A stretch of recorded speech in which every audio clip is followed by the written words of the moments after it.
يغلى عليك يا حاج. لا بس مش كل يوم، قصدي اقول لك لم ايديك شويه، احنا لسه في اول الطريق ولازم نكون راس مال كبير عشان التجاره بتاعتنا. يا اخويا التجاره صعبه والمهاتيه كل يوم تتعب. ولا صعبه ولا حاجه. بقول لك ايه؟ نعم. كمان الحاج فرج الله عاوز يشاركني. يشاركك؟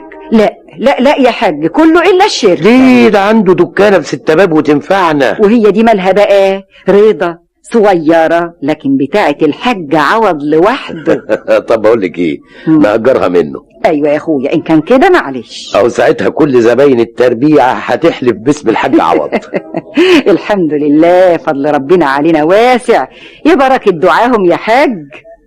طب ده انا بقى عندي حته خبر يفرح قلبك بشاك. اكتر من كده يا حاج؟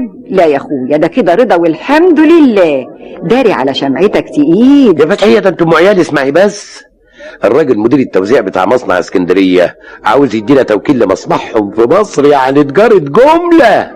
قصدك تقول بقى ان لسه عينك على المحل اللي له الست ابواب؟ عم فرج الله ده راجل بركه. هعوض. بقول لك ايه، الواحد مش لازم يكبر مرة واحدة يا حاج. لو الطير الصغير أول ما يطلع له ريش يطير في السماء على طول يقع. يا سلام يا فتحية. حاضر، هأجره بس وربنا يكرمنا. ده أنا حتى بفكر أخلي عم فرج الله معايا إذا ربنا أكرمنا بالتوكيل. يا خبر، ده أنت عطلتني يا حاج. عن إذنك بقى أما أرجع قبل كمال ما يرجع من المدرسة. الواد بقى واخدك مني. ما تقولش واد أمال يا حاج، كمال بقى راجل وفي أولى ثانوي كمان، ده معاه الإعدادية. عن إذنك يا حاج وربنا يكون في العون. برعاية الله. صباح الخير يا حاج، عاوزة كاستور مبرد بس والنبي عايزة ألوانه زاهية. من عينيا يا ستي، اتفضلي وأنا هفرجك على طلباتك كلها.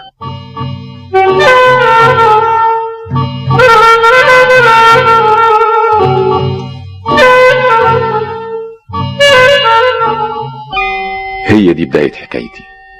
كنا عيلة جاية من الريف، والدي تاجر وربنا كرمه، وأم ست طيبة بتراعي أسرتها وتخلي بالها منهم.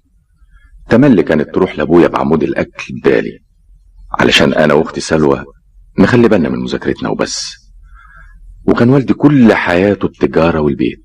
ألف ألف ألف مبروك يا حاج. الله يبارك فيك يا أم كمال يا أدم السعد. والنبي ده أنا فرحت بالمحل التالت ده قوي. وبقى قلنا نخرج بره التربيعة ونفتح محل مودرن شوية. ايه مودرن قصدي يعني جديد وفي وسط البلد، ونرمي فيه احسن حاجه بناخدها، واول الناس تلاقي البضاعه اللي مش موجوده اللي عند الحاج عوض وشركاه. شركاه مين يا حاج؟ الله، كمال وسلوى وانت يا ام الخير كله. تعيش يا حاج.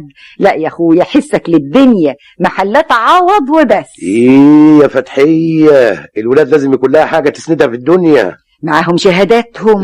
لا سلوى يلزمها مصاريف كتير لما تكبر. والنبي ما حد هيقف لها ويشورها ويشوف طلباتها الا انت. هو احنا من غيرك نسوى حاجه يا حاج؟ ومن بكره بقى يا فتحيه هنتنقل من هنا ونروح شقه في الزمالك. ايه؟ هنسكن في الزمالك. الراجل مدبول افندي راجل سكره وقلبه عليا، شاف لنا شقه على النيل ترد الروح. وماله حي السيده يا حاج؟ يا ستي الدنيا بتتقدم، وما دام ربنا كرمنا لازم تظهر علينا نعمته. أنا بقول نفضل هنا أحسن يا حاج. إيه؟ حتتنا وخدنا عليها وبقالنا فيها أهل ومعارف. أو بكرة هيبقى لنا أهل ومعارف هناك كمان. ثم يعني لا مؤاخذة زي العربية هتخش الحارة. عربية؟ عربية إيه يا حاج عوض؟ أصل أنا اشتريت عربية بسواقها، الله يستره مدبول أفندي وقع لي عربية لقطة آخر حلاوة. ومن بكرة هروح معاه بقى أفصل شوية بدل. أمال يا أم كمال السوق محتاجة الحاجات دي، ولا انت عايزاني اقف في محل في وسط البلد لا مؤاخذه بالجلابيه؟ ومالها الجلابيه يا حاج؟ ما هي ستره يا حاج. يا ست تنوري بقى، وهو الواحد يشوف له يومين يا ام كمال. وكانت هي دي البدايه، بدايه طريق غريب عشته بسبب عم مدبولي. الاستاذ مدبولي دخل حياتنا من هنا والسعاده خرجت من هنا.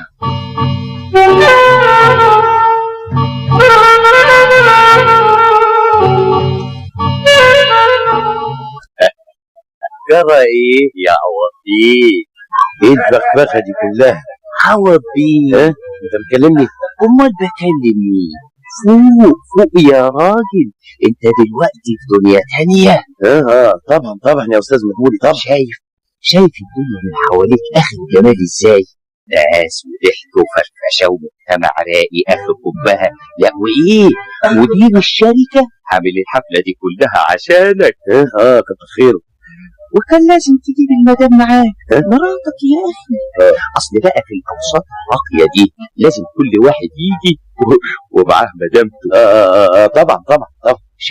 شايف حرم صاحب الشركه، ست قمه جمال ومال وعيله. ابوها هو كمان صاحب شركه، عيلتها كلها ناس اكابر. والله ربنا يخليها له. وشايف الراجل اللي هناك ده، اهو ده بقى المنافس بتاعك في اسكندريه. حرمه بقى ايه؟ ست موديل بتعرف تلبس وتجابس. ست مجتمعات يقدر يحط ايده في ايدها ويدخل بيها احسن حفله. انت قصدك ايه يا استاذ مدبولي؟ بالعربي يا صاحبي، انت ما بقتش الحاج عوض بتاع التربيعه.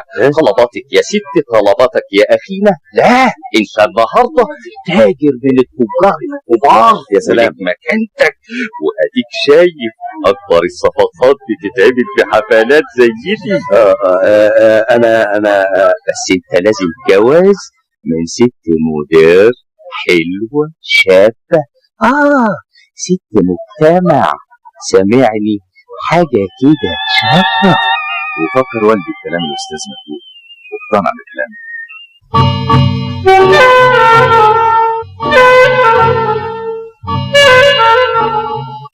وطبعا الأستاذ مدبولي كان عنده عروسة البابا.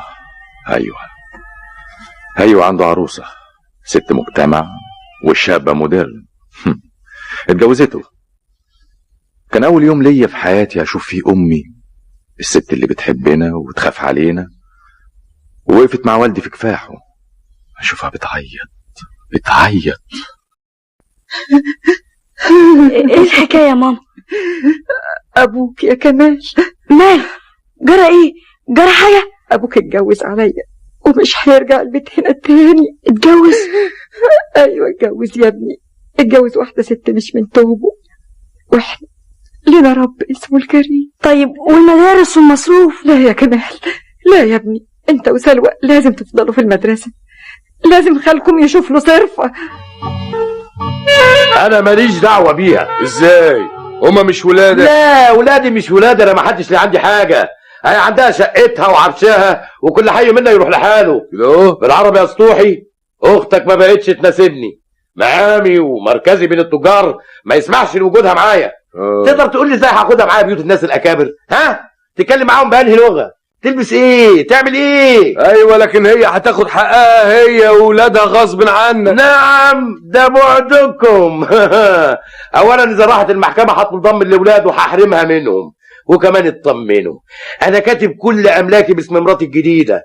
ان كانت بقى عاوزه تطول مني قرش ابيض خليها ترجع بلدها ولا اديها اللي هي عايزاه. ابدا ما رجعش البلد تاني. الولاد والمدارس، ولادي اللي بترجى من ربنا انهم يكبروا ويبقوا رجاله ولهم مراكزهم ولهم شهاداتهم. ايوه فتحيه يا اختي، بس انت عارفه اننا ناس على باب الله، وواحد زي يعني عنده كوم لحم وعلى قد حاله ومش هقدر يعني. ايوه عارفه يا اخويا، مش هتقدر تساعدني وهو راسه ناشفه، ومادام قال كده يبقى مش ممكن هيدفع ولا مليم. طب والعمل يا فتحيه؟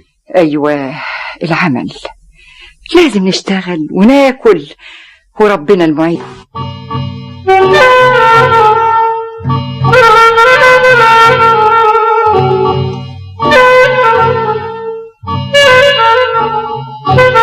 خرجت أمنا للحياة، خرجت تحاول تجيب لنا الأكل واللبس والمصروف اللي كنا متعودين عليه. أم اشتغلت خياطة عند واحدة من جيراننا وفضلت مخبية عننا. كنت فين يا ماما؟ دخليني الأول، خليني أرتاح شوية، أحسن أنا جاية من عند 6 أنصاف تعبانة. انت بتعملي ايه عند 6 أنصاف؟ وليه راجعة تعبانة؟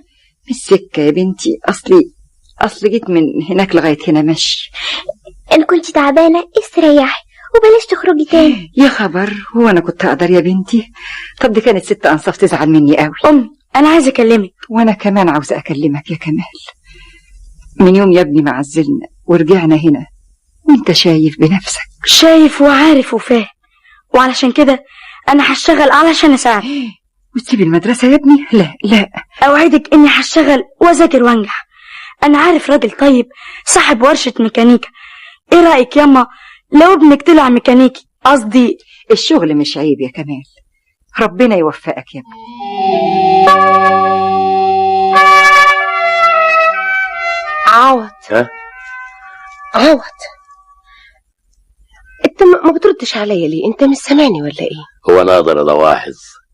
ده انت عمري كله. هو انا شفت الدنيا حلوه لما شفتك؟ يعني مبسوط في حياتك معايا يا عوض؟ وبعدين يا لواحظ، ايه لازمه الكلام ده بس؟ حد قال لك اني اشتكيت من حاجه؟ ده انت حتى شايلاني على كفوف الراحه ومفيش حاجه ناقصاني. طيب انا كنت عايز اقول لك حاجه. إيه؟ انت مش هتكتب المحلات علشان قصدي عشان ام كمال؟ دي وليه جاله. زمانها صدقت اني كتبتها لك. يعني ايه؟ ايه؟ انت مش ناوي تكتب لي المحلات ولا ايه يا عوض؟ ما هو ايه بس لزوم الحكايه دي؟ هو انا متاخر عنك في اي طلب من طلباتك؟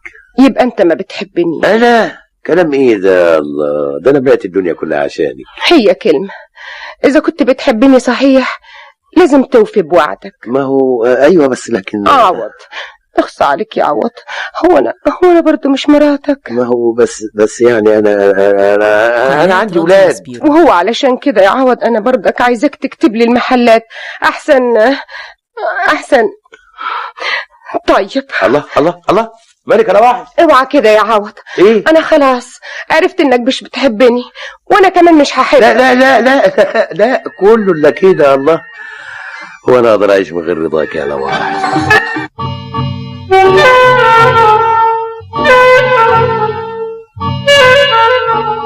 وبقيت ميكانيكي شاطر، لكن مرات ابويا عايرته وهددته انها هتسيبه لو انا فضلت ميكانيكي. لان السواق بتاعها عارف انا ابقى مين، وجه ابويا الورشه وخدني بيته وعايش هناك. انت بتعمل ايه عندك؟ بذاكر. اصل السنه دي عندي شهاده. شهاده ايه؟ شهاده الثانويه العامه. يا سلام، زمان. وما عملتش اللي قلت لك عليه ليه؟ اعمل ايه؟ الشقه عاوزه تتنظف، الباركيه عاوز يتلمع بالورنيش. بس انا مش شغال عندك. انت ايه؟ انت ناسي انك كنت بتشتغل صبي ميكانيكي في ورشه وامك؟ ارجوكي مفيش داعي. انت فاكر نفسك ايه؟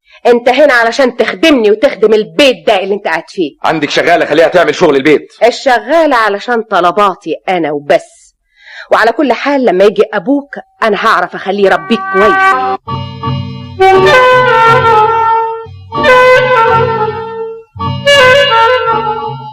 واستحملت كتير وتعذبت كتير لدرجة ان مرات ابويا خلت ابويا يسفرني الصعيد اجيب لها من هناك طلبات هي عايزاها يوم دخولي امتحان الثانوية العامة. وطبعا سقطت، لكن امي كانت محتاجة لكل قرش باخده من ابويا واخبيه وابعته لها علشان اختي سلوى تكمل تعليمها. ولما سقطت 2 سنين ورا بعض حصلت الحكاية دي. عوض، اسمع يا عوض. لا. انا عايزه اقول لك حاجه، انا ما اقدرش استحمل ابنك ده اكتر من كده.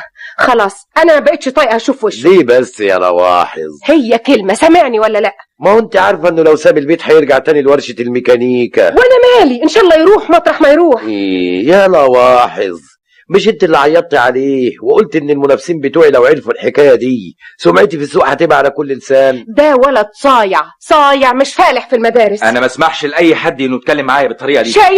شايف يا عوض؟ شايف بتهجم عليا ازاي؟ كلام ايه ده؟ ارجع يا ولد ارجع. ازاي تتطاول على مرات ابوك؟ دي في مقام والدتك. لا، انا امي ست طيبه، ست عندها قلب. ولد سامع يا سعوض، هي كلمه واحده، لازم تطرده من البيت دلوقتي. يا انا يا هو، انا خارجه من البيت وسايبهولك دلوقتي. انا اللي خارج ومش راجع لهنا ابدا. سامعك ولد؟ امشي يا ولد، اطلع بره قليل الادب، امشي من قدامي. ورجعت فرحان قوي لبيت امي، ورجعت من تاني للسعاده مع امي، ونزلت الشغل ميكانيكي في كل ورشه شويه، لان مرات ابويا كانت ورايا في كل محل. ساعه تقول ان ابويا طردني علشان مش امين، وساعه تقول اني مش فالح، ولو فالح كان ابوه فتح له ورشه. لغايه ما لقيت راجل طيب صاحب ورشه كان اسمه الاسطى جابر، كانت صحته على قده، وثق فيا وسلمني الورشة. كنت بشتغل النهار كله ونص الليل كمان. كنت بعمل الناس بذوق وبعمل المستحيل علشان الورشة تكبر وتكبر والاقي مصاريف سلوى اختي في الجامعة. ومع الوقت كانت الدنيا بدأت تضحك لي، وفجأة لقيت ابويا هناك في الورشة. ابوك يا اسطى كمال جاني وطلب فلوس الشهرية بتاعتك يا ابني. ليه؟ ده انا راجل وعمري 19 سنة وانا لسه صغير يعني. والله يا ابني ما انا عارف اقول لك ايه، الراجل مش محتاج، لكن هددني انه ايه؟ اسمع يا استاذ جابر، اديله اللي هو عايزه. لا لا لا لا يا ابني، انا قلت له انك شريك هنا في الورشة ومتاخدش اجرة ولا حاجة وانك مش قاصر. انا خايف مراته تخليه يطلب ضم سلوى وما تخليهاش تكمل تعليمها في الجامعة وهي لسه في سنة أولى يا أستاذ جابر. ولا يهمك يا أسطى كمال. شوف بقى، انت تعزل في شقة تانية محدش يعرف طريقها وتاخد اختك معاك. انا بقى من بكرة هكتب لك النص في الورشة. ولكن يا ابني ده انت اللي عملت الورشة دي وده من حقك.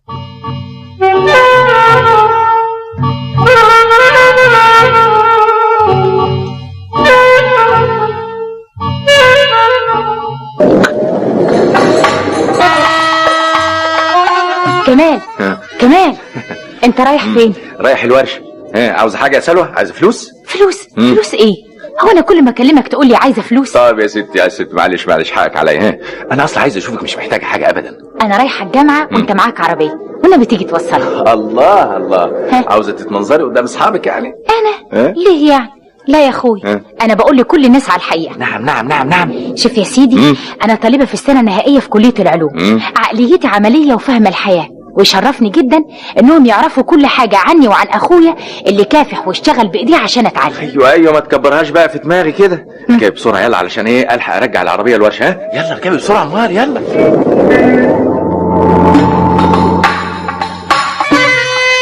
صباح الخير يا باشمهندس. مين؟ امي؟ اهلا وسهلا يا اما. والله انت بس اللي بتندهيلي يا باشمهندس، ده انا مجرد قسطه ميكانيكي. مالك يا كمال؟ انا ابدا يا اما ابدا. لا يا ابني، انا اللي مربياك وعارفاك كويس، تكونش زعلان من حاجه. انا ابدا انا هزعل من ايه بس؟ كمال، انت رحت الجامعه النهارده مع سلوى؟ طبعا وصلتها كمان.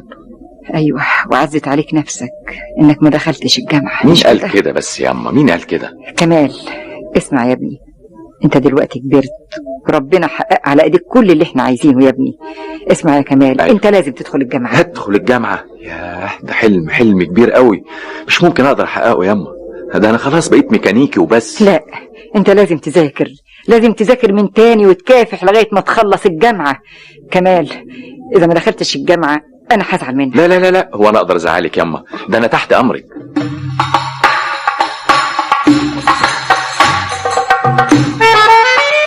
وبعدين معاك يا عوض. ايه بس في حاجة لاحظ؟ انا عايزه اقول لك حاجه. ايه؟ انا بحبك يا عوض وضحيت معاك عمري كله. طب ما انا كمان بحبك وبعمل المستحيل علشانك، لكن لغايه دلوقتي عمال تماطل في ايه بس؟ يعني يرضيك كده؟ ايه؟ كل الستات يعايروني باني مش عارفه اثر عليك يا عوض. تأثري عليا عوض؟ إيه؟ كل راجل بيحب الست بتاعته بيحقق لها كل طلباتها. ايه بس يا لواحظ، هو انا متأخر؟ طب اسمع، لا سيب محلات التربيع باسمك. اكتب لي العمارة والمحل اللي في وسط البلد. ايه رأيك؟ ما انا ما قلتش حاجة بس. عوض اسمع يا عوض، المرة دي انا هسيب لك البيت واخرج اذا ما لا كنتش. لا لا لا لا لا، انا كبرت في السن ومحتاج لك. حاضر. الدواء من عندك يا لواحظ. اوف، دواء ايه تاني؟ انا عارفة بس الممرضة راحت فين. الدواء عندك على الترابيزة. يا اخي بلاش منه، انت ايه ما بتبطلش دواء؟ بس الدواء ميعاده جه في عرضك. هاتي انا تعبان. اخدم روحك يا اخي، وانا فاضيالك ولا ايه؟ يا لواحظ، ده انا جوزك. الله، هو انت لابسه وخارجه؟ اسمع ما اقول لك، انت يا راجل انت هتبتدي لي اسطوانة كل يوم ولا ايه؟ انا بالشكل ده هموت. انا هدفن نفسي بالحياة مع راجل عجوز وعيان زيك. ما انت طول عمرك راضيه بيا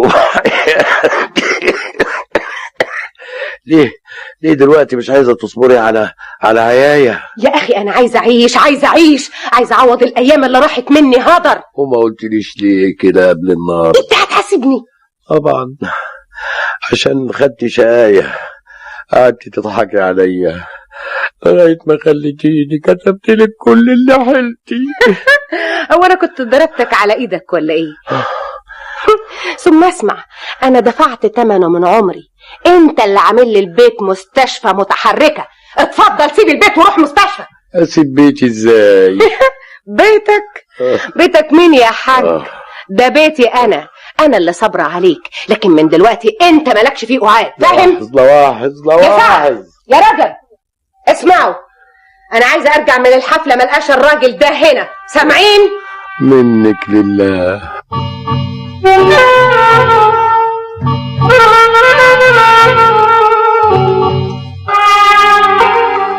ومرت الايام واحنا ما نعرفش حاجه عن ابويا، لكن انا خلصت الجامعه وخدت بكالوريوس الهندسه وحققت حلمي وحلم والدتي. قد ايه كانت فرحتها يوم ما نجحت. كانت هديتها ليا يافطه نحاس علقتها على الباب ليا مكتوب عليها المهندس كمال عوض، وقد ايه كانت بتلمعها كل يوم بايديها. كمال، بابا عوض وحشني قوي، عايزه اشوفه. احنا مالناش دعوه بيه يا سلوى، هو في حاله واحنا في حالنا. بس انا عايزه اقول لك خبر. المحل الكبير اللي في وسط البلد لقيت عليه يافطه جديده. يافطه جديده؟ ايوه، يافطه غير يافطه عوض وشركاه. غريبه. كمال، انا قلبي بيقول لي ان بابا جرى له حاجه ومحتاج لنا. اسكتي يا سلوى اسكتي، احنا مالناش دعوه بيه، مالناش دعوه لا بالحاج عوض ولا بشركاه. شوف ما اقول لك، امنا قاست كتير علشان تربينا، لو عرفت انك هتزعل مننا يا سلوى وتبقى حكايه. سامعه؟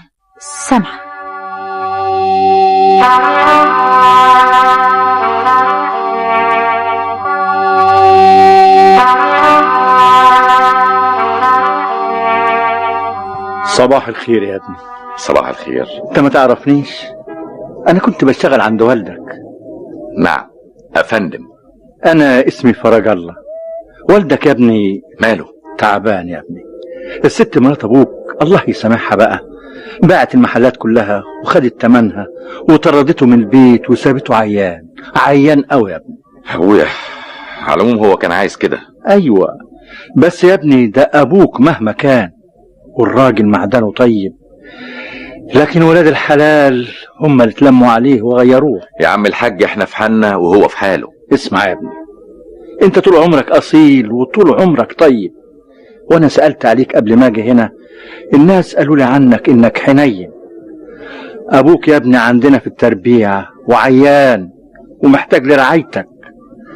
اسره انا قلت لك وانت حر. انا ما اقدرش ازعل والدتي. بقى ده اسمه كلام؟ تزعل لو انت وقفت مع ابوك؟ ده طردني من بيته وحرمني من التعليم، جوعنا انا واختي مع انه راجل غني. وجه دورك، يا ترى هتعمل كده معاه زي ما هو عمل؟ وليه لا؟ الله يسامحك. عن اذنك. على فين يا عم الحاج؟ القهوه جايه. انا مش جاي عشان اشرب قهوه، انا جاي اقول لك كلمتين. انا ليا ولاد زيك كده رجاله والحمد لله، يقدر واحد منهم ينكر علي ابوتي او يتخلى عني؟ لا يا كمال يا ابني، الاصول اصول. سلام عليكم.